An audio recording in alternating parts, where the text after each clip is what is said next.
Assalamualaikum warahmatullahi wabarakatuh. Selamat pagi dan salam sejahtera untuk kita semua.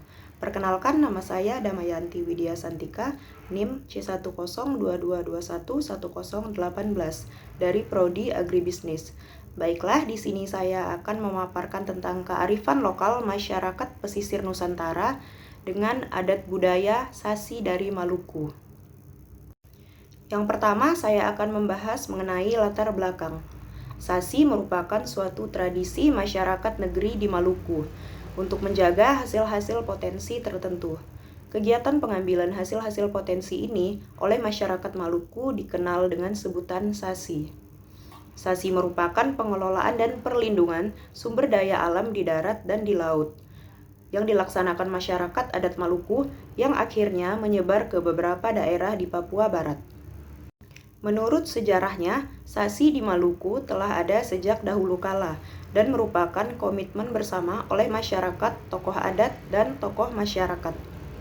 Sasi menurut pengetahuan masyarakat adalah larangan yang bersifat melindungi sesuatu atau hasil tertentu dalam batas waktu tertentu yang diberlakukan dengan tanda tertentu dan mempunyai sifat atau ketentuan hukum yang berlaku untuk umum. Sasi tidak berhubungan dengan ritual kelahiran, perkawinan, kematian, dan pewarisan, melainkan lebih cenderung bersifat tabu dan kewajiban setiap individu dan masyarakat dalam mengelola sumber daya alam yang dimiliki. Penerapan Sasi yang berkembang dan dilaksanakan oleh masyarakat desa atau negeri umumnya dibagi ke dalam dua jenis Sasi, yaitu Sasi air yang meliputi A. Sasi laut, yaitu penerapan Sasi atau larangan di sekitaran kawasan pantai dan laut termasuk petuanan desa. Di sini saya juga menampilkan contoh kegiatan Sasi di laut. Kemudian B. Sasi sungai atau kali, yaitu penerapan Sasi atau larangan mengatur mengenai hal-hal yang tidak boleh dilakukan di kali atau sungai. Selanjutnya, Sasi darat terdiri dari A. Sasi hutan, ialah penerapan Sasi atau larangan meliputi berbagai macam benda yang ada di daratan. B. Sasi binatang adalah Sasi binatang tertentu di lokasi hutan yang dilindungi atau diatur penangkapannya sesuai dengan kebutuhan masyarakat setempat. C. Sasi pribadi adalah Sasi yang diberlakukan oleh seseorang yang kepada sesuatu yang sudah menjadi miliknya dan dilaporkan kepada pemerintah desa. Sasi ini hanya berlaku untuk Sasi hutan.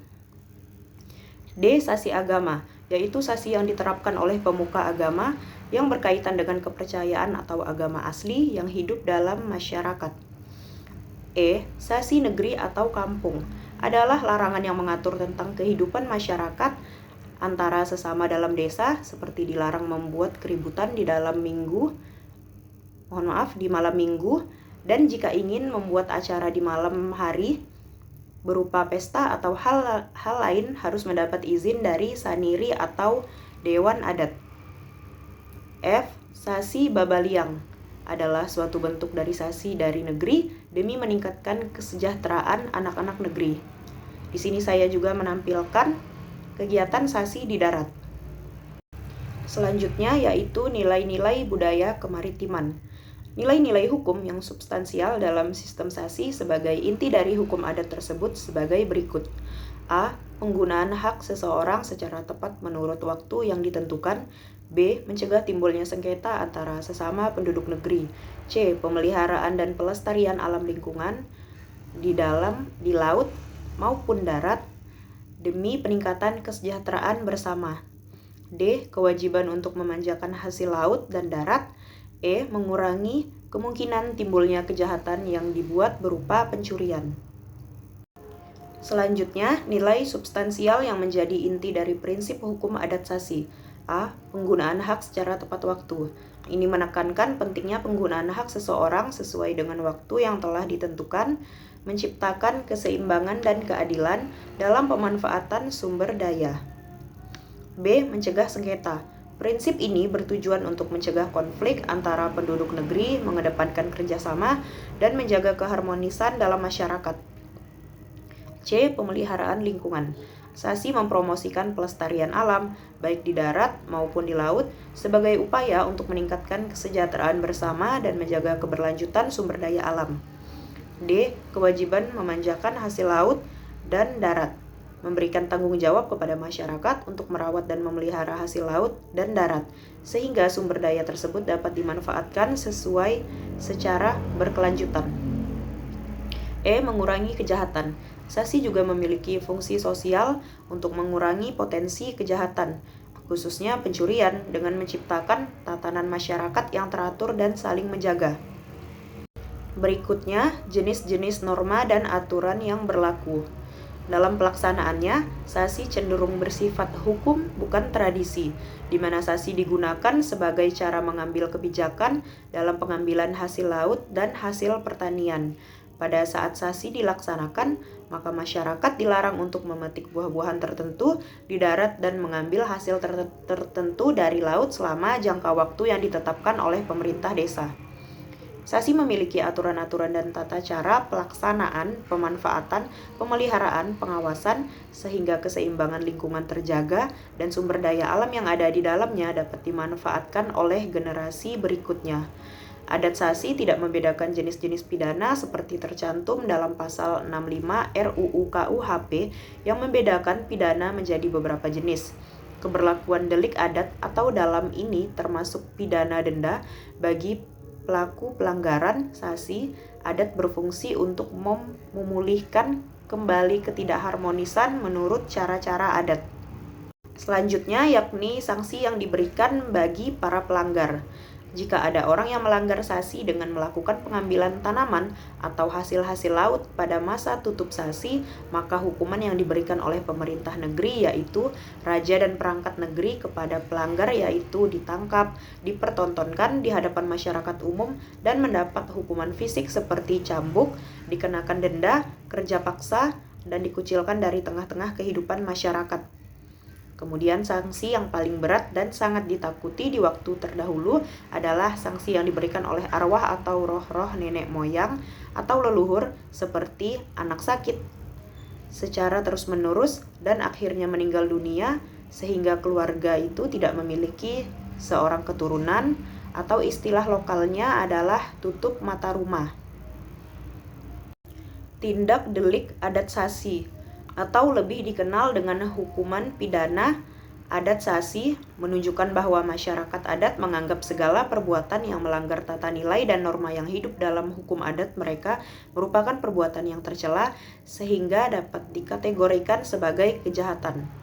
Masyarakat adat tidak menggolongkan tindak delik adat ke dalam delik kejahatan ataupun pelanggaran sehingga semua perbuatan yang melanggar peraturan adat sasi dianggap sebagai kejahatan yang melawan aturan-aturan adat sasi. Selanjutnya yakni jenis-jenis tindak delik adat sasi. 1. Tindak delik adat sasi yang berhubungan dengan sasi laut. Yang pertama yaitu tindak pidana sasi seperti dilarang mengambil bialola dengan sanksi pidana Rp7.500. Kemudian dilarang mengambil batu laga dengan sanksi pidana Rp25.000. Dilarang mengambil caping dengan sanksi pidana Rp2.500. Dilarang mengambil taripang dengan sanksi pidana Rp1.000. Dilarang mengambil bunga karang dengan sanksi pidana Rp5.000. Dilarang mengambil batu dengan sanksi pidana Rp5.000 sampai Rp10.000. Dilarang mengambil pasir dengan sanksi pidana Rp7.500. Dilarang mengambil kerikil dengan sanksi pidana Rp10.000. Dan selanjutnya dilarang menangkap ikan dengan racun dengan sanksi pidana Rp100.000. Kedua, tindak delik adat sasi yang berhubungan dengan sasi darat. 1. Dilarang mencuri buah-buahan yang muda seperti nanas, cempedak, pisang, manggis, dan buah lainnya milik negeri ataupun pribadi dengan sanksi pidana Rp1.000 sampai Rp5.000 per buah. Yang kedua, dilarang mencuri kayu untuk rumah, kayu untuk perahu, kayu bakar milik kepunyaan orang lain tanpa izin dengan sanksi pidana Rp2.500 sampai Rp5.000. Yang ketiga, dilarang mengambil kelapa yang jatuh ke tanah milik orang lain dengan sanksi pidana Rp1.000 per buah. Yang keempat, dilarang menebang pohon pinang yang sedang berbuah untuk membuat pagar dengan sanksi pidana Rp1.000. Dilarang menebang atap atau pelepah sagu yang masih muda sebelum mendapat izin dari pemiliknya dengan sanksi pidana Rp5.000. Dilarang memungut pala atau cengkih dalam sasi negeri maupun sasi pribadi dengan sanksi pidana Rp5.000 sampai Rp10.000. Kemudian yang terakhir, membiarkan binatang peliharaan, sapi atau kambing masuk dan merusak di dalam perkebunan orang lain dengan sanksi pidana Rp5.000 ditambah ganti rugi atas kerusakan yang dialami. Yang ketiga, tindak delik adat sasi yang berhubungan dengan sasi kali atau sungai. Yang pertama, dilarang mengambil ikan di sungai atau sasi ikan lompadi haruku dengan denda Rp5.000 sampai Rp10.000. Yang kedua, dilarang mencuci bahan dapur di sungai dengan denda Rp2.500. 4. Tindak delik adat sasi yang berhubungan dengan sasi dalam negeri atau sasi umum. 1. Dilarang orang membuat gaduh dan keributan di malam minggu dengan sanksi pidana Rp5.000 sampai Rp10.000. Kedua, dilarang orang menjemur atap, membakar rumput, tempurung, dan lain-lain di jalan raya dengan sanksi pidana Rp2.500. Ketiga, terlarang orang membuang rumput dan membuang air besar ke dalam sungai dengan sanksi pidana Rp2.500. Keempat, terlarang perempuan sewaktu pulang dari sungai memakai kain sebatas dada dengan sanksi pidana Rp10.000. Kelima, dilarang orang laki-laki memakai salele kain atau sarung dan berkeliaran di jalan raya dengan denda atau sanksi pidana Rp10.000. Kemudian keenam, dilarang orang mengeluarkan kata-kata kotor dan sumpah serapah dengan sanksi pidana Rp5.000. Yang terakhir, dilarang orang ke hutan dan ke laut pada hari Minggu dengan sanksi pidana Rp5.000. Berikutnya yakni kasus yang pernah terjadi.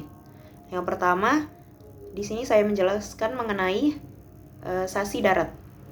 Kasus pencurian yang pernah terjadi pada tahun 1998 di Desa Kailolo, Kecamatan Pulau Haruku, Kabupaten Maluku Tengah, di mana pada waktu itu 3 orang pemuda melakukan pencurian pala sebanyak 5 pohon pada pukul 19 waktu Indonesia Timur pada malam hari. Maka keesokan harinya anggota Kewang mendapat laporan dari masyarakat dan pemilik pala sehingga ketiga orang tersebut dikenakan sanksi berupa denda sebesar Rp5.000 per buah dan hasil curian diambil oleh anggota Kewang dan dikembalikan kepada si pemilik.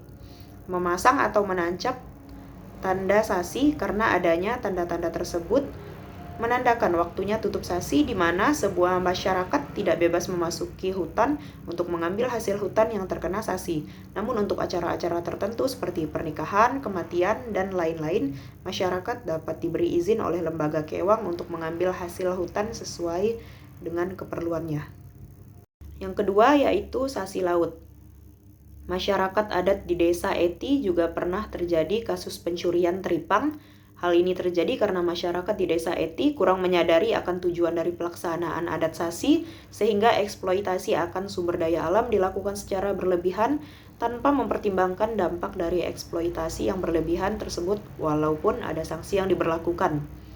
Dari kasus ini dapat kita sadari bahwa sistem adat istiadat sasi di Desa Eti masih belum terlaksana dengan baik karena masih terdapat pihak-pihak yang melanggar hukum adat sasi tersebut dan kurang memperhatikan sanksi-sanksi yang sudah diberlakukan.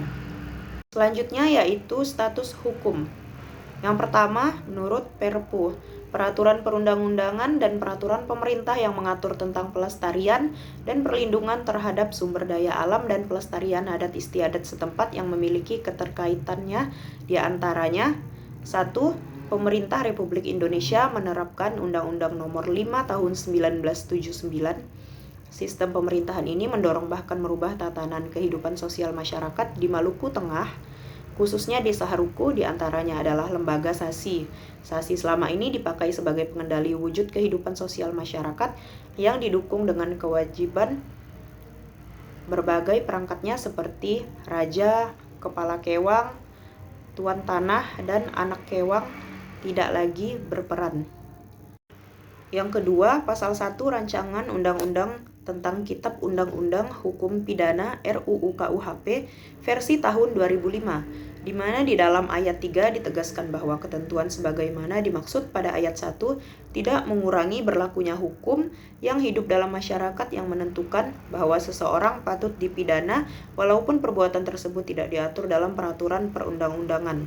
Yang ketiga, Konstitusi Pasal 18B Ayat 2. Rekognisi komunal, adat lokal, serta seluruh hak istimewa tradisional existing masih beroperasi dan selaras terhadap penerimaan masyarakat dan prinsip negara yang dituliskan di Hukum Positif Indonesia.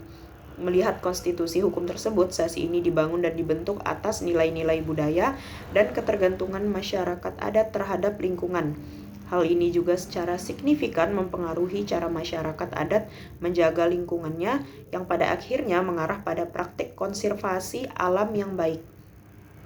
Yang keempat, dalam Undang-Undang Nomor 23 Tahun 1997 tentang pengelolaan lingkungan hidup, ada beberapa pasal yang berkaitan dengan pengelolaan lingkungan hidup, yaitu Pasal 9 Ayat 3 berbunyi pengelolaan lingkungan wajib dilakukan secara terpadu dengan penataan ruang, perlindungan sumber daya alam non-hayati, perlindungan sumber daya alam buatan, konservasi sumber daya alam hayati dan ekosistemnya, cagar budaya, keanekaragaman hayati, dan perubahan iklim.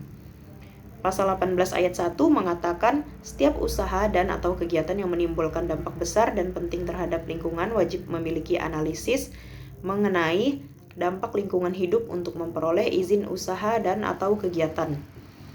Kemudian pasal 22 ayat 3 menyatakan dalam hal wewenang pengawasan diserahkan kepada pemerintah daerah, kepala daerah menetapkan pejabat yang berwenang untuk melakukan pengawasan.